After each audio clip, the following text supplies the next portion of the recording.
하나님의 말씀은 히브리서 5장 11절 말씀에서 6장 3절 말씀까지 이 살아계신 하나님의 말씀을 우리가 함께 하는 성으로 합독하실 때 성령께서 개개인에게 말씀하시는 세미한 음성을 들으실 수 있기를 바랍니다. 멜기세덱에 관하여는 우리가 할 말이 많으나 너희가 듣는 것이 둔함으로 설명하기 어려우니라.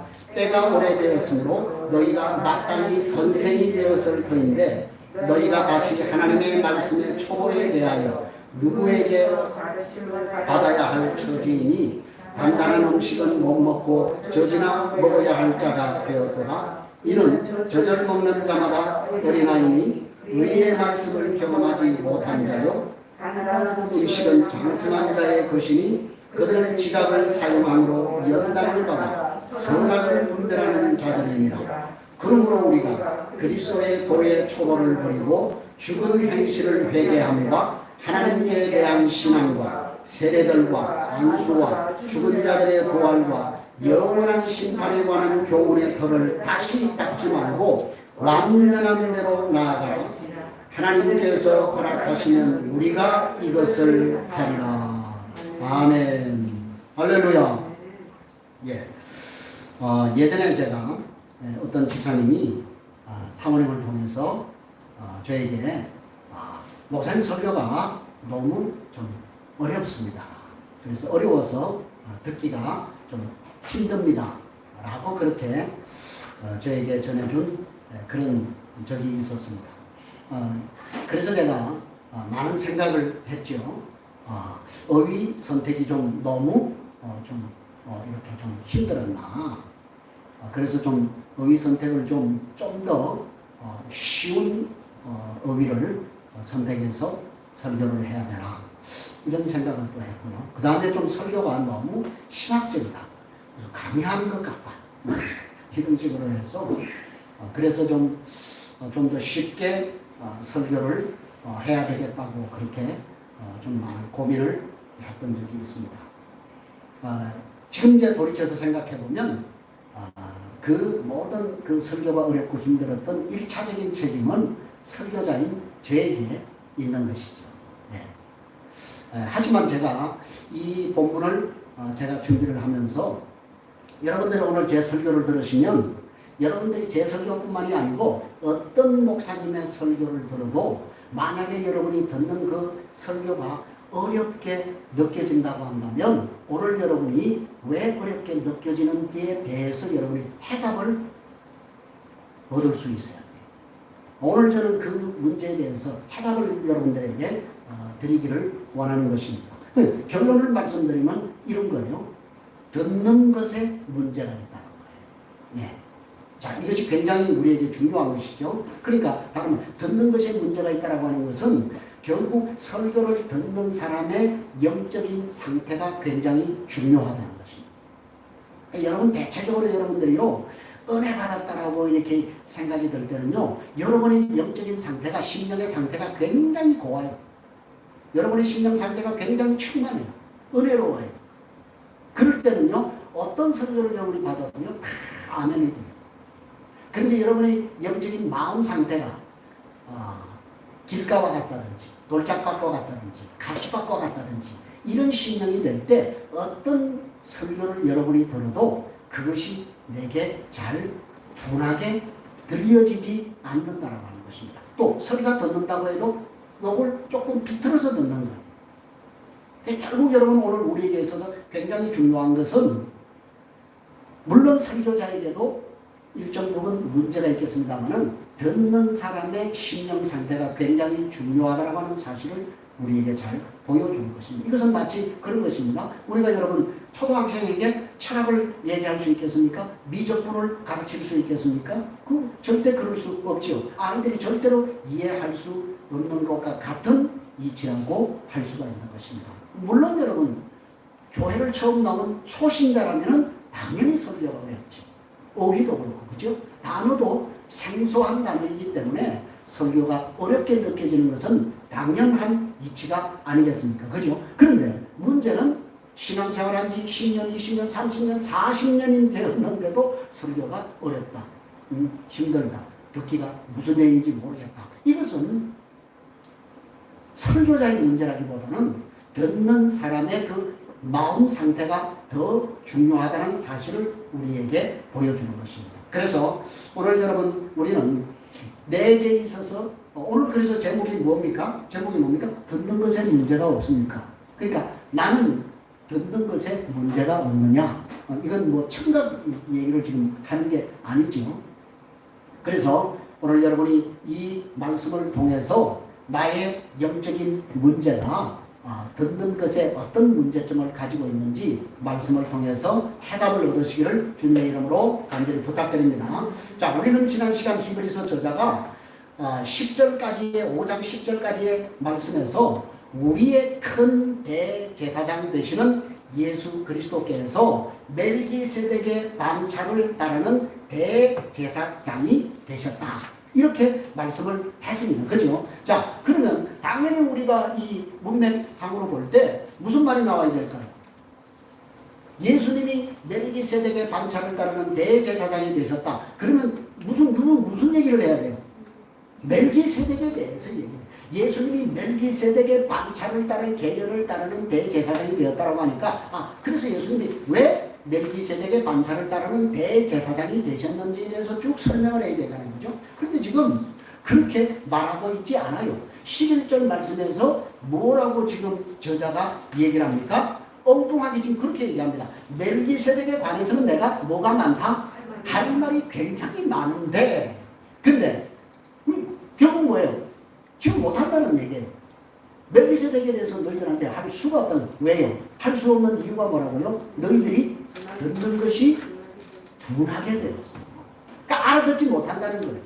너희가 지금 내가 아무리 멜기세덱에 얘기해도 니네 영적인 수준이 그것을 이해할 수 있는 그런 영적인 상태와 수준과 심령의 상태가 되어 있지 않다는 거예요.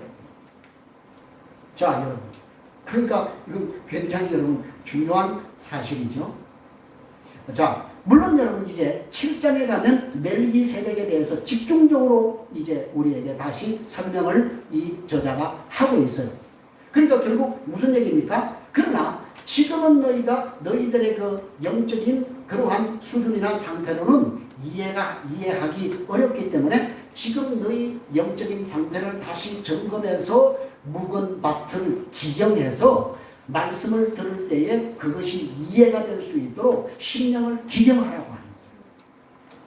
그렇게 되면 내가 다시 멜기세덱에 대해서 말을 하겠다라고 얘기를 하고 있는 것입니다. 자, 여러분 오늘 여기 저자가 왜 이렇게 경고를 하고 있는 것일까요?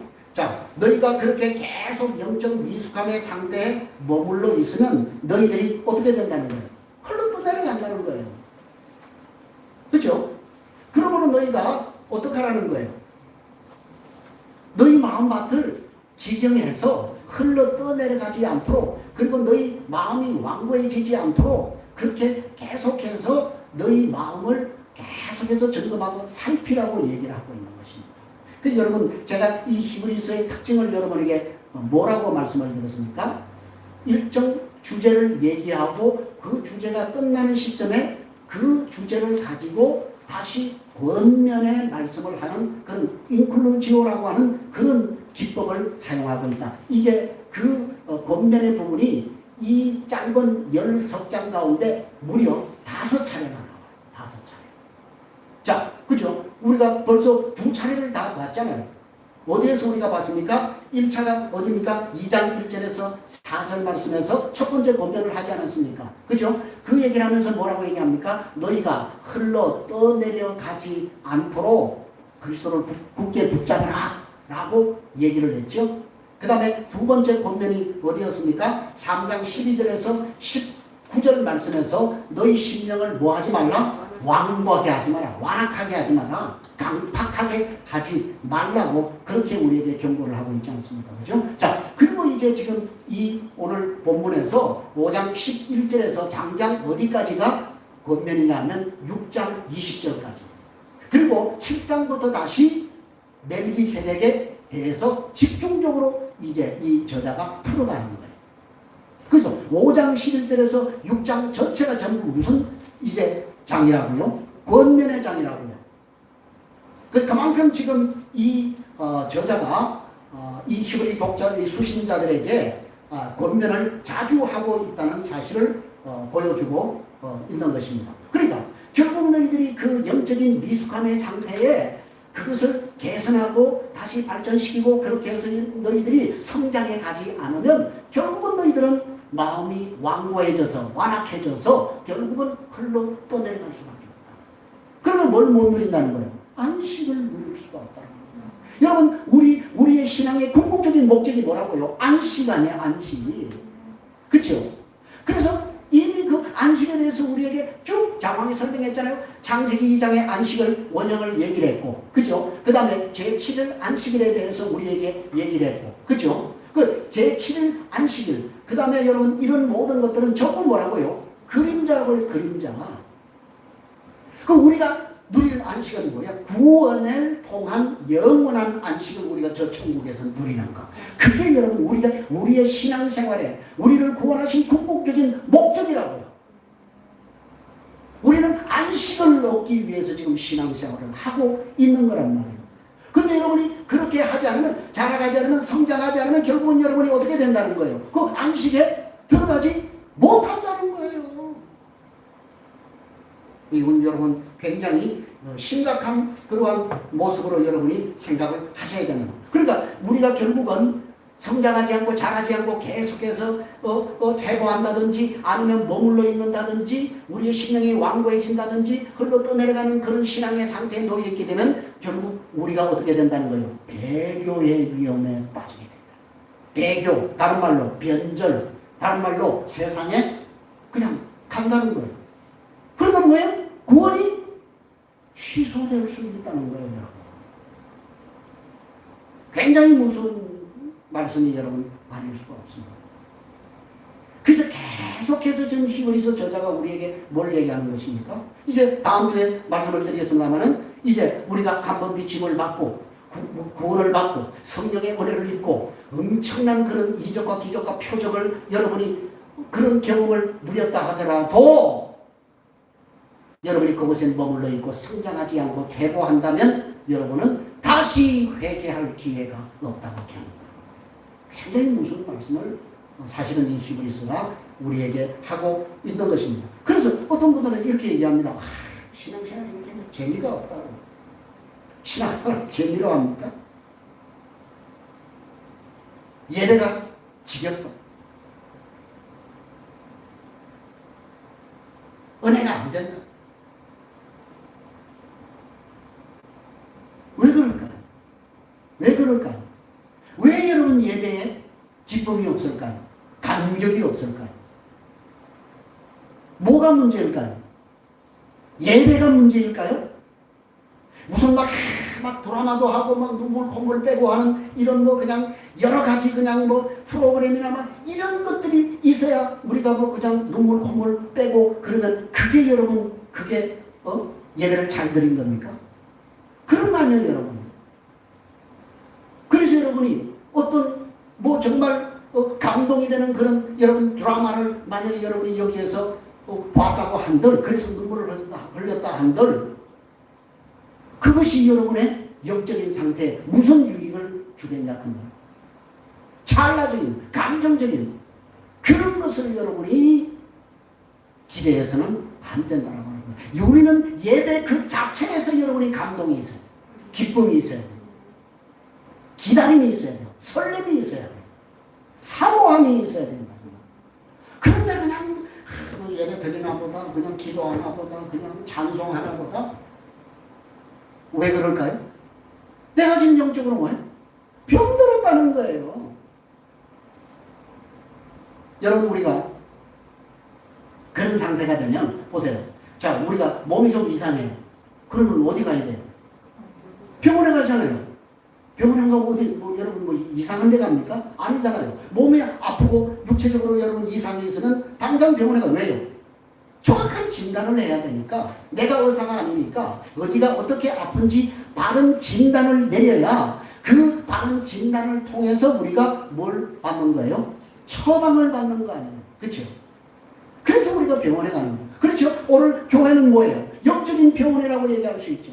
여러분이 오늘 이 예배를 통해서 하나님의 말씀을 통해서 여러분이 영적으로 어디에 어떻게 병이 들었는지 여러분 자신을 진단받으셔야 된다. 그 진단이 제대로 나와야 내가 이런 부분에 지금 영적으로 문제가 있구나 라고 하는 진단이 제대로 나오게 될 때 바른 처방이 나온다. 진단만 나오면 처방은 그렇게 어려운 게 아니에요. 그렇죠? 각종 약들이 있으니까 그걸 처방만 하면 되는 거예요. 사랑하는 여러분, 오늘 우리도 마찬가지. 그러므로 여러분, 오늘 여러분이 하나님의 말씀의 거울에 여러분 자신을 비추고 진단해서 나의 영적 상태가 어떤 상태인지 진단하셔서 회복의 기쁨을 누리는 저와 여러분이 되시기를 주님의 이름으로 간절히 부탁드립니다. 지금 여러분 보세요. 이 지금 히브리 서신을 수신하는 수신자들의 문제는 무엇이었습니까? 영적 미숙함에 있다라고 하는 거예요. 영적 어린아이 상태에 있다라고 하는 것이 이 사람들의 지금 문제점이라고 하는 겁니다. 그래서 지금 오늘 본문에서는 5장 11절에서 14절까지는 이 사람들의 그 영적 미숙함의 그 진단을, 영적 문제의 진단을 하는 거예요. 그리고 6장 1절에서 3절까지는 처방을 얘기한다 그 말이에요.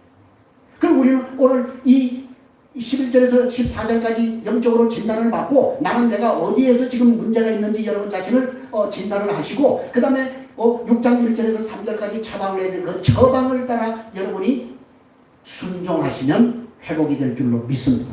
자, 먼저 우리 11절에서 14절을 다시 한번 보겠습니다. 자세히 한번 보면서 읽겠습니다. 멜기세덱에 관하여는 우리가 할 말이 많으나 너희가 듣는 것이 둔함으로 설명하기 어려우니라. 때가 오래되었으므로 너희가 마땅히 선생이 되어야 설 터인데 너희가 다시 하나님의 말씀의 초보에 대하여 누구에게서든지 가르침을 받아야 할 처지니 단단한 음식은 못 먹고 젖이나 먹어야 할 자가 되었다. 지금 그 얘기를 합니다. 그죠? 자, 여기 보세요. 여기 지금 11절에 듣는 것이 둔하다라고 하는 뜻이 무슨 말입니까? 아까 제가 얘기했습니다만 이게 지금 뭐 청각이 문제가 있다는 거예요.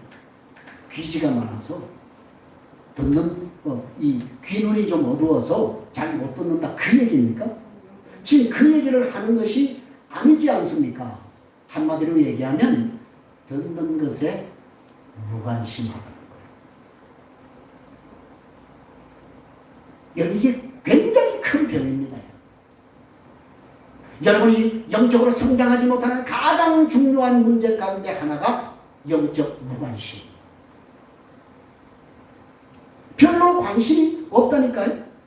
다른 말로 별로 내가 그 하나님의 말씀에 대해서 이해하려고 노력하지 않는다는 거예요.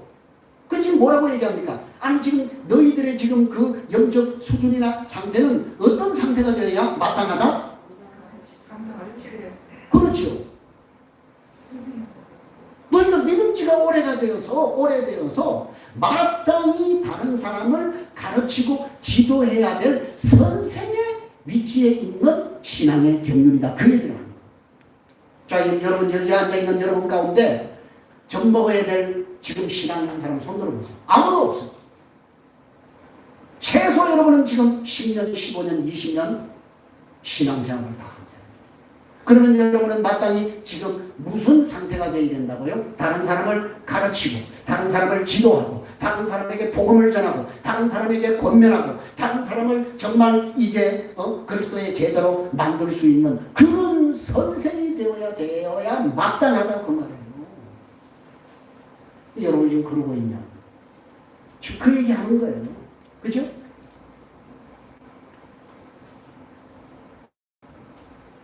그래서 그걸 가르치는 자를 다른 말로 지금 오늘 본문에서 뭐라고 표현합니까? 장성한 자라고 그렇게 표현을 하고 있지 않습니까?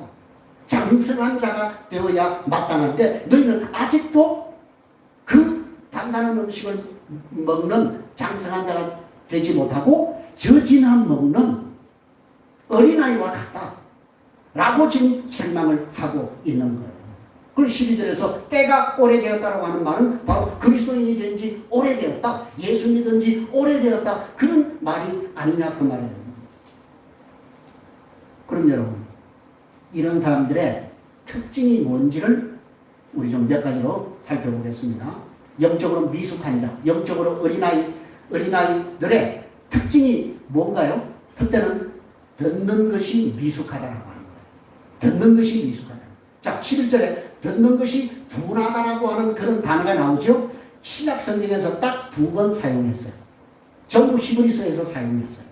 오늘 보면 11절에서 얘기를 했고요. 그 다음에 6장 12절 말씀해 보니까 뭐라고 얘기합니까? 6장 12절 보세요. 게으르지 아니하고 믿음과 오래 참음으로 말미암아 약속들을 기업으로 받는 자들을 본받는 자가 되게 하려는 것이니라. 거기 게으르지 아니하고라고 그렇게 번역한 이 단어가 둔하다라고 하는 단어하고 원어가 똑같아요. 원문의 단어가 똑같은 단어예요. 그런데 개정에서 번역을 여기서는 5장 11절에서는 둔하다라고 표현했고 6장 12절에서는 게으르다라고 그렇게 번역을 한 것뿐이에요. 원문은 똑같아요. 자, 여러분 뭘 얘기하는 것입니까? 무슨 의미입니까? 그들이 왜 듣는데 둔하다고요? 왜 그들이 말귀를 못 알아듣는다고요? 뭐 때문이라고요? 게으름 때문이라고요. 게으름 때문에. 여러분 제발 오늘 이 말씀을 듣고 좀 충격을 받으시기. 여러분의 영적인 게으름, 나태함, 그것이 여러분으로 하여금 하나님의 생명의 말씀을 듣는데 여러분 자신을 둔하게 만든다. 이걸 여러분이 오늘 심각하게 받아들여야 된다니까요. 왜 우리가 다른 것에는 왜 그렇게 예민하고 민감하면서 영적인 것에는 왜 그렇게 느리고 둔하고 굶뜨고 나태하고 의욕이 없냐 그 말이에요. 생동감이 그냥 세상에 하다가 눈이 바짝바짝바짝하고 뭐 먹는다 그러면 눈이 바짝바짝한데 그냥 뭐 하나님의 말씀 얘기하면 그냥 썩은 동네는 전걸 그걸 얘기하는 거예요 여러분. 오늘 내가 그렇지 않냐. 나는 무슨 얘기할 때 눈이 바짝바짝하냐? 생동감이 있냐? 근데 뭔 얘기만 하면 영적인 얘기만 하면 그냥 개성처래. 그래서는 안 된다 그 말이에요. 그게 영적인 미성숙자요, 영적인 어린아이의 모습이라고 하는 거예요. 여러분 모든 육체적인 기능이 다 정상입니다. 그런데 어디가 문제라는 거예요? 마음 문제라는 거예요. 마음. 내 마음이 영적인 것에 안 가는데 제가 알아요. 여러분도 답답하시죠? 여러분 자신도 답답하시죠? 나도 좀 영적인 사람이 되고 싶은데 그게 안 되는 여러분 자신도 답답하시죠? 이해는 합니다. 그렇지만 여러분 그걸 심각하게 여러분이 받아들이셔야 되는 거라고요. 내가 지금 영적 질병에 걸려있다. 그것을 여러분이 생각을 하셔야 된다. 그러니까 아무리 여러분 그렇게 영적으로 질병이 들어있으니까 아무리 알아듣게 설명을 해주어도 이해하지 못해요. 알아듣지 못해요. 마치 어떤 사람처럼 이 말씀이 어렵다. 누가 얘기했어요? 여러분 예수님이 요한복음 6장 말씀에서 내가 하늘로부터 내려온 산 떡이다. 그래서 이 떡을 먹으면 너희가 죽지 않고 영생한다. 너희 조상들이 광야에서 만나 먹지 않았느냐? 만나 먹어도 너희 죽었어. 너희 조상들은. 그러나 나는 하늘로부터 온 생명의 떡이야. 그래서 이 하늘로부터 온 생명의 떡인 나를 먹으면 너희가 영원히 죽지 않고 영생하리라. 그 얘기하니까 예수님을 따르던 많은 제자들 중에 사람들이 어떻게 했다고요? 이 말씀이 너무 어렵다. 그러면서 어떻게 했다고요? 다 떠나갔다고 했어요. 여러분도 그러실 거예요? 아니 이 목사가 왜 이렇게 그냥 어렵게 설교? 쉬운 대로 찾아.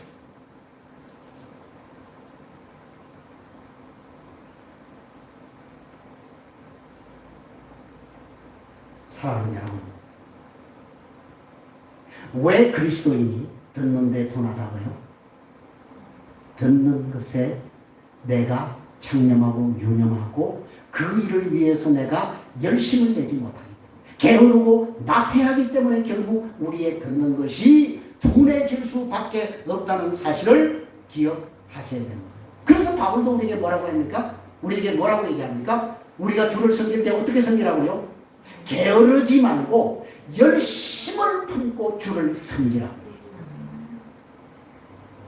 저희 은사였던 김남준 목사님이 쓴 책이 뭐 그분은 워낙 그 책을 많이 쓰시는 분이에요. 그 김남준 목사님이 쓴 책 가운데 게으름이라고 하는 좀 나온 지 좀 오래된 책이 있습니다. 여러분 그 게으름이 있는데 거기 보면 거룩한 삶의 은밀한 대적이 뭐냐? 바로 게으름이라는 거예요. 뭐라고요? 거룩한 삶의 은밀한 대적자가 바로 게으름, 우리의 게으름이라고 하는 거예요. 그래서 그 게으름에서 그리스도인들은 벗어나야 된다는 것을 촉구하는 거예요. 왜? 게으름과 성화는 결코 양립할 수 없다는 거예요. 예, 게을러서는 안 돼요. 천성적으로 잠많은 사람들이 있죠. 줄이세요.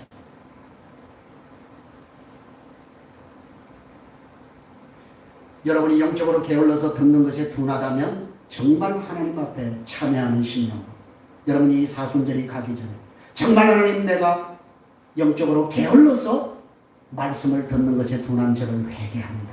주님 앞에 나오는 저와 여러분이 되시기를 바랍니다. 두 번째로 여러분 영적으로 미숙한 자는 단단한 음식을 못 먹고 젖만 먹는 사람이다 라고 얘기를 하죠. 자, 여기 12절 말씀해 보니까 너희가 다시 하나님의 말씀의 초보에 대하여 누구에게서 가르침을 받아야 할 처지니니 단단한 음식은 못 먹고 젖이나 먹어야 할 자가 되었다. 이렇게 얘기합니다. 보세요. 자, 어린 아기는 단단한 음식을 소화할 수 있습니까? 소화할 수 없습니까? 소화를 못하죠. 그래서 어린 아이들에게는, 갓난아기들에게는 뭘 먹이는 겁니까? 이유식을 먹이는 거지. 그렇죠? 그래야 소화가 가능하니까요. 단단한 음식을 만약에 갓난아기에게 먹이면 당장 뭐가 납니까? 탈이 나죠. 그렇죠? 자, 그러니까 여러분 이처럼 영적으로 성장하지 못한 미숙아들은 한마디로 얘기하면 여러분 힘든 걸 싫어요. 잘 들으세요. 힘든 걸 싫어한다니까요. 그러니까 스스로 말씀 읽고 묵상하고 연구하는 거 이거 싫어해요. 힘들어한다니까요. 여러분 어제 큐티의 내용이 무엇이었습니까? 사도행전 17장에서 바울이 데살로니가에서 전도를 하다가 쫓겨났어요. 어디로? 베레아로 쫓겨가잖아요. 그죠? 그래서 베레아로 밤중에 이제 베레아로 건너가서 그 베레아에서 복음을 전하는데 베레아 사람들은 어떤 사람들이어서 데살로니가 사람들보다도 더 너그러운 사람이었어. 신사적인 사람이었어. 고상한 사람이었어. 예. 원문이 그렇게 의미가 그렇게 고상한 사람, 너그러운 사람, 신사적인 사람, 수용을 잘하는 사람, 이해의 폭이 넓은 사람 이런 의미예요. 그래서 그들은 바울이 전한 그 복음을 어떻게 했다고요? 여러분 그래서 그 말이 정말 그런가 하여 날마다 그 하나님의 말씀을 뭐했다? 상고했다라고 얘기를 합니다. 여러분 제 말씀을 집에 가셔서 다시 저 목사가 제대로 설교했는지 상고하시는 분 손 들어보세요. 네. 딱 두 사람이요. 딱 두 사람이요. 예? 여러분 제가 이상한 말씀을 전하면 어떡하시려고 그럽니까? 진짜 제대로 목사님이 말씀을 전하는지 여러분이 그 말씀을 다시 성령님께 물어보시고 목사님의 말씀을 제대로 선포하는지 날마다 그 하나님의 말씀을 연구하고 묵상하셔야 되지 않겠습니까? 그런 베레아 사람들처럼. 그런데 왜? 그걸 싫어한다니까요. 그 영적으로 여러분 어린아이는 부모가 주는 것만 먹으려고 해요. 그리고 아이들은 편식하잖아요. 자기가 먹고 싶은 것만 골라서 먹잖아요. 그죠? 영적 편식. 그래서 그들은 어떤 말씀만 좋아한다고요? 어떤 말씀만 좋아해요? 복 받아라. 잘 될 거야. 에? 이런 말만 찾아다닌다 그 말이에요, 여러분. 그래서 여러분 이런 모습을 가리켜서 14절 말씀에서 뭐라고 얘기를 합니까? 그들은 지각을 사용하지 않는 자들이다. 장성한 자에게 지각을 사용하는 자는 어떤 자라고요? 장성한 자라고 그랬잖아요. 단단한 음식을 소화하고 먹을 수 있는 장성한 자인데 이런 영적인 어린 아이들은 지각을 사용하지 않기 때문에 맨날 주는 음식만 먹는다는 거예요. 부드러운 음식만 먹는 듣기 좋은 음식만 먹는다고 하는 거예요.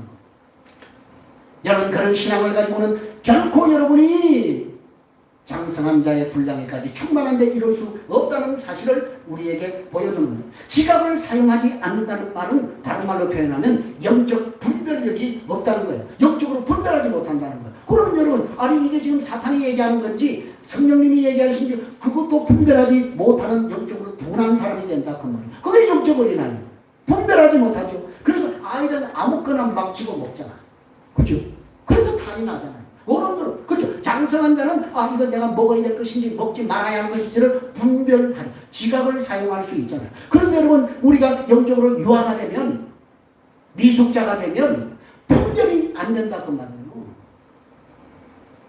그래서 흘러 떠내려가는 거예요. 완고해지는 거예요. 안식을 누리지 못하는 거예요.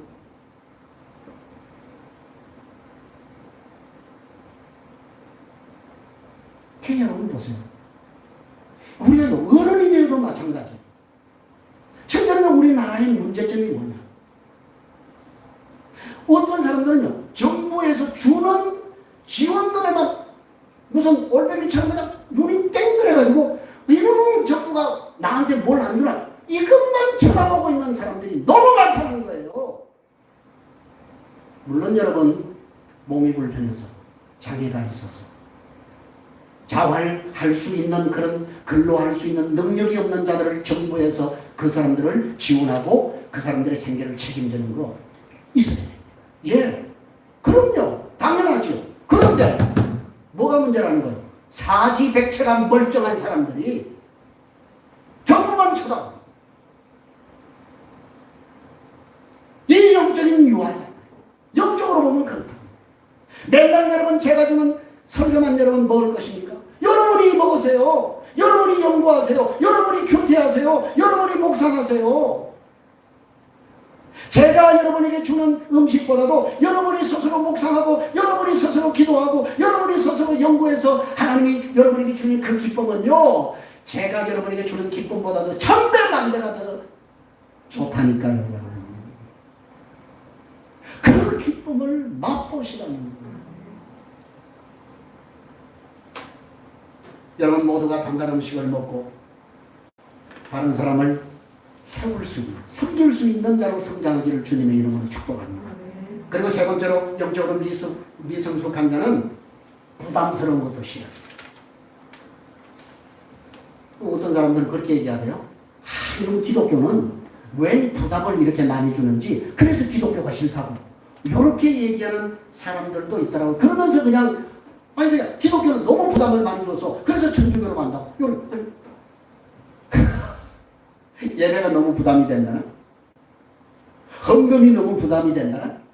희생이 너무 헌신.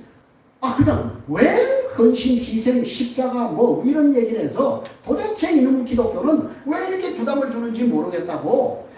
그냥 뭐 기도하는 것도 부담스럽고 성경 보는 것도 부담스럽고 부담스러운 것이 많다고 이렇게 얘기하면서 떠나는 사람들이 있고, 늘 입에 그런 불평 불만을 달고 사는 사람들이 있어요. 여러분, 기독교를 믿으면서 여러분이 부담스러운 것이 싫다고 한다면 여러분은 신앙생활 안 하는 게 좋습니다. 그냥 여러분 자신을 믿고 자신의 신념을 믿고 그냥 편하게 사시는 게 좋아요. 여러분, 우리 기독교는 부담의 종교입니다. 예, 그걸 여러분이 절대 잊으셔서는 안 됩니다. 왜 그렇습니까, 여러분? 우리가 예수를 믿음으로 말미암아 우리는 버려야 할 것이 너무 많습니다. 포기해야 될 것이 너무 많습니다. 내려놓아야 할 것이 너무 많습니다, 여러분. 그걸 여러분 기억하세요. 그래서 제가 예수 믿는 모습을 보고 직장 동료들이 그랬다고 그랬잖아요. 야, 너 무슨 재미로 사냐? 너 술을 먹냐, 담배를 피우냐, 그냥 여자를 그냥 쫓아다니냐? 도대체 너는 무슨 낙으로 사냐? 그렇게 얘기하는. 여러분 보세요. 그 사람들이 영적인 세계, 영적인 상태, 영적인 기쁨, 이것을 모르니까 당연히 그렇게 할 수가 있죠. 그죠? 그런데 누가 그렇게 얘기하면 믿는다고 하는 사람들이 그런 식으로 얘기한다면 보통 문제가 아니지 않냐 그 말이에요. 여러분도 정말 그렇습니까? 여러분 그런 것 아니면 정말 세상에 사는 재미가 없는 것입니까? 아니잖아요. 왜 재미가 없는 거예요? 영적인 세계를 맛보지 못했으니까. 맛보아야 알지. 안 그렇습니까, 여러분? 여러분 보세요. 우리 기독교는요, 상당히 부담을 주는 종교예요. 성경이 우리에게 그렇게, 아니, 누가 직접 그렇게 얘기했다고요? 주님이 직접 우리에게 그렇게 부담 주는 말씀을 하시잖아요. 그죠? 예수님이 우리에게 뭐라고 합니까? 네가 내 제자가 되고 싶으냐? 네가 나를 따라오고 싶으냐? 그러면 자기를 부인하고 날마다 제 십자가를 지고 나를 따라야 된다. 이렇게 얘기해요. 얼마나 부담스러운 말씀이냐. 아니, 날마다 자기를 부인하고 자기 십자가를 맨날 지고 나를 따라야 된다. 그래, 여러분, 편하게 우리가 주님 따라갈 수 있다, 없다? 그럴 수 없다는 거예요, 여러분. 그러니까 이렇게 여러분 편하게 주님을 따라가겠다고 하는 말은 기독교와는 모순이라고 하는 사실을 여러분이 알으셔야 된다, 그 말이에요. 여러분, 우리 기독교는 예수 그리스도의 피값 위에 세워진 것입니다. 이 말은 다른 말로 표현하면 기독교는 희생이 없이 세워지는 나라, 하나님의 나라가 결코 아니라고 하는 거예요. 그래서 여러분, 우리 그리스도인의 삶의 고난이라고 하는 것이 필연적으로 우리에게 따르는 거예요. 여러분, 그리스도인에게 있어서 고난은 우리가 선택할 수 있는 항목이 아니에요. 필수 선택 과목이다. 그거 없이 우리가, 여러분이 하나님 나라를 누리겠다고요? 안식을 누리겠다고요? 어불성설입니다. 여러분, 부담을 싫어한다는 말을 다른 말로 표현하면 순종을 싫어한다는 말하고 똑같은 동의입니다. 여러분, 결국 우리 기독교의 가장 중요한 부담은 저는 순종이라고 생각합니다. 많은 사람들이 이 순종에서 넘어지는 거예요. 그러나 여러분, 내가 그리스도를 따르겠다고 하나님 나라를 내가 소망하며 바라보고 살아가겠다고 결정한 사람이 순종의 삶을 살지 않는다. 그것은 절대로 여러분 있을 수 없는 일이라고 합니다. 그래서 여러분, 성경이 결국 우리에게 뭘 얘기하는 것입니까? 순종하는 자와 불순종하는 자의 결과에 대해서 우리에게 계속적으로 구약에서 신약까지 전부 우리에게 그걸 말씀하고 있지 않습니까? 그래서 보죠, 이스라엘 백성들이 광야에서 어떻게 하나님의 말씀을 불순종해서 그들이 징계를 받고 심판을 받고, 어떻게 요수와 갈렙은 하나님의 말씀을 전적으로 순종해서 약속의 땅 가나안에 들어갔는가, 그걸 우리에게 얘기하고 있지 않습니까? 그래서 계속해서 성경은 우리에게 순종하라, 순종하라 라고 말씀하고 있는 거예요. 순종해서 너희가 정말 하나님께서 우리에게 주시는 그 아름다운 복들을 누리라고 말씀을 하고 있는 것입니다. 사랑하는 성도 여러분, 복음은 시간을 들이고 대가를 지불하지 않고서는 결단코 내 것이 될 수 없음을 여러분 기억하시길 바랍니다. 그래서 지금 히브리서 기자는 계속해서 지금 수신자들에게 뭘 강조하고 있다고요? 순종을 강조하고 있는 거예요. 예. 그러니까 여러분, 말씀은 우리에게 거룩한 부담을 주는 것이다. 여러분이 거룩한 부담이 싫으면 예수 못 믿어요. 예. 우리는 그 거룩한 부담을 기쁨으로 받을 수 있어야 돼요. 그래서 우리가 그 거룩한 부담을 우리는 기쁘게 십자가를 지고 따라갈 수 있어야 된다. 그게 진짜 참 그리스도인이라고 하는 거예요. 여러분이 말씀이 부담스러우시다고 한다면 여러분은 영적 어린아이요 미성숙한 자가 아닐 수가 없는 것입니다. 그 거룩한 부담에 반응하여 순종하는 사람만이 장성한 자로 자라갈 수 있다는 것입니다. 그래서 13절 말씀에서 우리에게 뭐라고 말씀합니까? 젖을 먹는 자마다 어린 아이니, 그렇죠? 의의 말씀을 경험하지 못한 자다라고 말씀을 하는 거예요. 이 말이 무슨 말입니까? 무슨 말일까요? 아니, 보세요. 의의 말씀을 젖을 먹는 자는 의의 말씀을 경험하지 못한 자라고 하는 말이 무슨 말일까요? 이 사람은요, 익숙하거나 경험이 없어서 무지하기 때문에 절대적으로 그 하나님이 우리에게 주는 그 놀라운 은혜를 죽었다 깨어나도 알 수가 없다는 사실을 우리에게 보여주고 있는 것입니다. 간단하게 얘기하면 말씀의 맛을 모른다는 거예요. 맛을 보고 맛을 봐야 알지. 맛을 보고 맛을 보고 맛을 보면 생표 간장. 뭐 이런 저기 옛날에 저기 CF송이 있었는데, 그죠? 맛을 봐야 알지요. 맛을 안 보니 뭐 무슨 그게 무슨 된장인지 무슨 간장인지 우리가 그걸 어떻게 알 수 있겠냐 그 말이에요. 여러분, 우리가 신앙생활하면서 의의 말씀을 경험하지 못하는 것은 정말 불쌍합니다. 불행. 그 사람 참 정말 불쌍합니다. 의의 말씀을 경험하지 못하는 사람만큼 불행한 사람이 없다 그 말이에요. 그러므로 여러분, 정말 하나님의 말씀을 여러분이 맛을 경험하기를 열망하셔야 된다.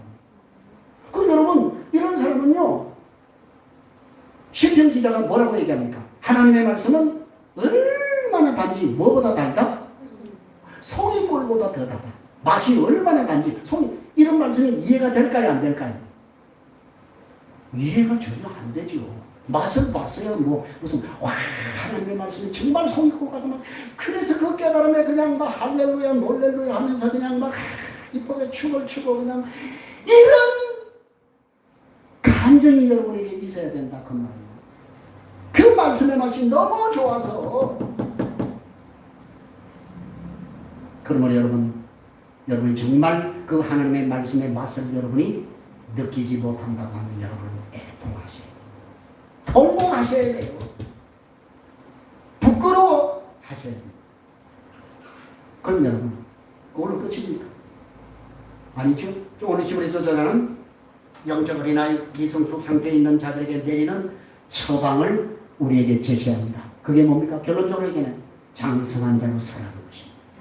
장성한 자로 일어나라고 하는 것입니다. 자, 그러기 위해서 우리가 해야 할 일이 무엇인가? 그게 바로 1절에서 2절 말씀에 우리에게 3절 말씀까지 얘기를 합니다. 자, 다시 한번 읽겠습니다. 시작. 그러므로 우리가 그리스도의 도의 초보를 버리고 죽은 행실을 회개함과 하나님께 대한 신앙과 세례들과 안수와 죽은 자의 부활과 영원한 심판에 관한 교훈의 터를 다시 닦지 말고 완전한 대로 나아갈지니라. 하나님께서 허락하시는 우리가 이것을 하리라. 아멘. 자, 여기 지금 저자는 우리에게 먼저 뭘 얘기합니까? 그리스도의 도의 초보적인 가르침에서 너희가 떠나라 라고 얘기하는데, 떠나라고 하는 것은 다른 말로 버리라는 얘기예요. 버리라고 그렇게 권면을 하고 있는 것입니다. 자, 그래서 여기 그리스도의 도의 초보가 무엇인가를 1절 하반절부터 2절에서 6가지로 우리에게 기술을 하고 있습니다. 자, 그런데 이 6가지 전체는 지금 이 히브리서를 받는 수신자들이 전부 어떤 유대인들이라고요? 어떤 사람들이라고요? 유대인 공동체예요. 그래서 이 구약을 너무나 그들이 잘 알고 있는 거예요. 그래서 모두가 지금 이 6가지는 전부 유대교와 다 관련이 있는 것을 우리에게 얘기를 하고 있는 것입니다. 자, 그래서 이 본문은 LAB라고 하는 주석을 제가 참고를 했습니다. 자, 두 묶음씩 묶어서 설명을 하고 있어요. 첫 번째는 회개와 신앙이에요. 그죠? 자, 이 둘을 가리켜서 우리는 구원의 교리다라고 얘기할 수 있는 것입니다. 구원의 죽은 행실, 그죠? 죽은 행실을 회개하고, 그 다음에 그죠?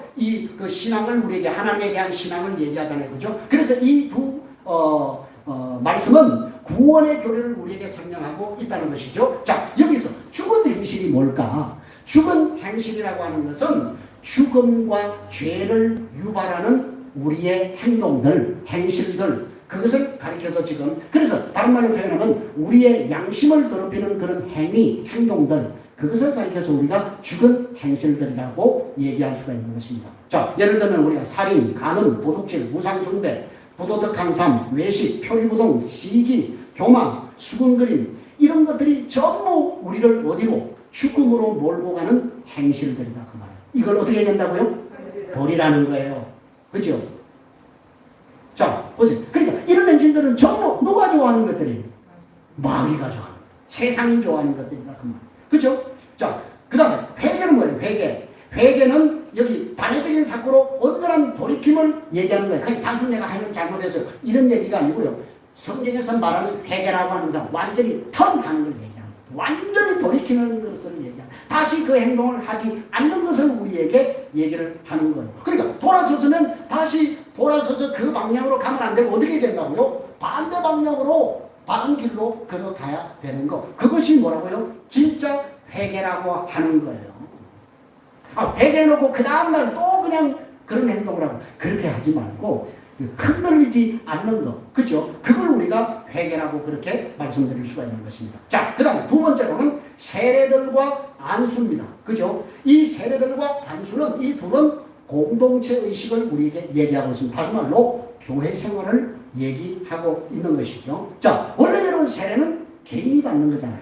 그런데 여기 복수를 썼어요. 세례들이라고 그렇게 얘기를 했습니다. 그래서 이 세례들이라고 하는 이 사실 때문에 학자들 간에 의견이 좀 다양해요. 그래서 어떤 사람들은 유대인의 그 정결례들을 얘기하는 것이다, 이렇게 얘기하는 사람들도 있는데, 저는 그렇게 보지 않고 그 정결례라고 하기보다는 그냥 개인이 받는 세례라고 그렇게 보는 거예요. 왜 제가 그렇게 생각을 하냐면은, 여러분 우리가 세례받았다. 어떤 사람은요, 세례받는 것을 마시는 분, 구원의 보증수표로 그렇게 생각을 한다고요. 나 이제 세례받았으니까 나는 이제 천국 땅 따놓은 당상이야, 보증수표야. 그리고 지 맘대로 살아. 아니라고. 우리는 세례받은 그 상태에서 머물러 있는 것이 아니라 거기에서 더 장성한 분량에까지 성장하도록 날마다 여러분 자신이 올라가야 돼요. 그 다음에 안수는 뭐 또 역시 마찬가지죠. 여러분 구약 성경에서 우리가 안수가 있었죠. 누구에게? 자, 백성들이 자기의 그 죄를 짐승에게 전가시키기 위해서 제사장이 그 백성의 죄를 짐승에게 전가하는 안수를 해서 그렇게 했잖아요. 그죠? 자, 그런데 그 지금 안수를 얘기하는 것이 아니고, 지금 여기서 얘기하는 안수는 우리가 지금 사도행전을 봐도 사도행전에서 이방인들 뭐 지역에서 막 부흥이 일어났다고 할 때 예루살렘 교회에서 파송을 하잖아요. 파송을 해서 그곳에 가서 뭐 했더니 안수했더니 막 뭐 성령이 임하고 그래서 막 부흥의 역사가 일어났다라고 그렇게 우리에게 얘기를 하고 있지 않습니까? 그죠? 자, 그래서 어떤 사람들은요, 목사님의 안수 기도에 그렇게 집착하는 사람. 그래서 목사님이 안수하면 뭐 천지 개벽이 일어납니까? 예? 저도 좀 그랬으면 좋겠어요. 제가 그냥 안수하면 그냥 하고 그냥 손만 그냥 탁 갖다주면 여러분이 딱 하고 그냥 뭐 이렇게 나가고 그냥 막 환상이 보이고 막 그랬으면 좋겠어요. 그런 걸 기대하십니까? 안수 받을 때? 그럼 목사님이 손을 기도하면 막 문제가 해결이 되고 막 안 되는 게 그냥 막 풀어지고 막, 여러분 벗어나셔야 돼요. 그런 것에서 여러분이 머물러 있어서는 안 돼요. 그래서 그냥 막 어디 가서 그냥 안수만 받으려고 머리를 때리는 그런 사람. 그리스도의 도보의 초보에 머물러 있는 사람들이에요. 자, 그리고 마지막으로 세 번째는 부활과 심판입니다. 자, 이 둘은 종말교리죠. 그죠? 구원교리가 있었고 교회 생활이 있었고 공동체 의식이 있었고, 그 다음에 여기 부활과 심판은 바로 종말교리를 우리에게 얘기하고 있지 않습니까? 그래서 여러분, 예수님이 우리의 부활에 뭐가 되셨다? 천년매가 되셨다. 그래서 예수님이 우리의 부활의 천년매가 되셨다고 하는 것은 앞으로 우리도 예수님처럼 부활할 것이라고 하는 소망이 있는 거예요. 그렇죠? 그 다음에 여러분, 히브리서 9장 27절 말씀에서 우리에게 뭐라고 경고합니까? 한 번 죽는 것은 사람에게 정해진 것이요 그 후에는 심판이 있다라고 심판 교리를 분명히 우리에게 말씀하고 있지 않냐 그 말이에요. 반드시 여러분 마지막 때 하나님께서 알곡과 가라지를 건져내는 갈라내는 심판이 있을 줄로 믿습니다. 자, 여러분, 이렇게 6가지 교리는 크게 구원, 교회, 종말에 관한 것이죠. 자, 여러분, 이것이 뭐라는 것입니까? 보의 초보라는 거예요. 기초라는 거예요. 그렇죠? 그런데 여러분, 많은 사람들이 거기에 머물러 있다 이 말이에요. 우리는 머물러 있어서는 안 돼. 거기에서 뭐예요?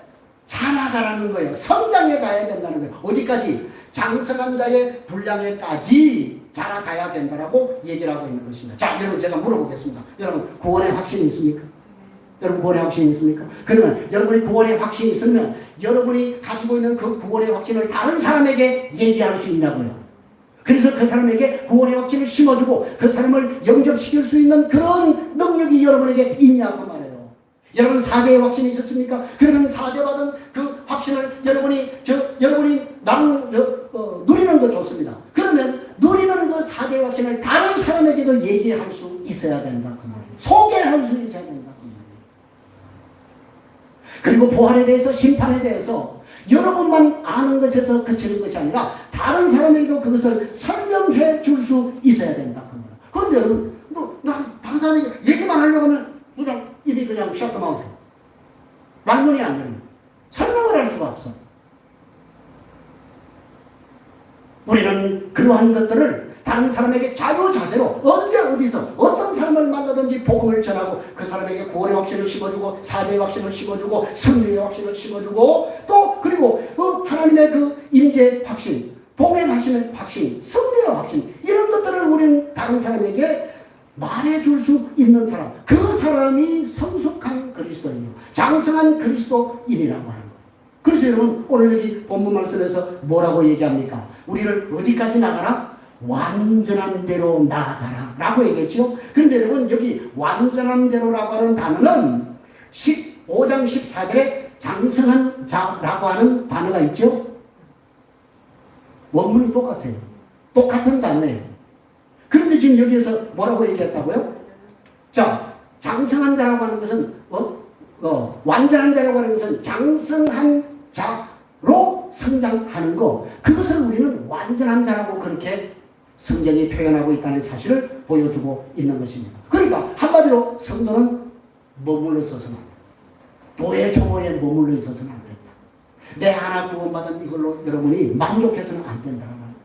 그래서 내가 구원받은 이 사실을 다른 사람에게 소개해서 그 사람을 제자로 삼아서 그 사람이 또 다른 사람에게 충성된 사람에게 복음을 전할 수 있는 그런 성장한 완전한 대로 나아가는 우리가 되어야 된다라고 하는 것입니다. 그런데 여러분 어떻게 가능할까요? 순종이라는 거예요. 순종이라고 하는 거예요. 그런데 여러분 어렵지만은 여러분 한번 순종해 보세요. 순종하면 기적이 일어나고 역사가 일어난다라고 하는 거예요. 이렇게 여러분 순종하는 자들을 누가 도와주신다고요? 성경 보고 얘기하세요. 그렇지. 보세요. 여기 6장 3절에 하나님께서 허락하시면 우리가 이것을 하리라. 그렇죠? 완전한 대로 나아가라고 얘기하면서 완전한 대로 나아가는데 누가 허락해야 된다? 하나님이 허락해야 된다. 그렇죠? 여러분 하나님이 역사하시고 하나님이 도와주시고 성령님이 도와주셔야 이 우리가 완전한 대로 장성한 대로 나아갈 수가 있다는 하는 것입니다.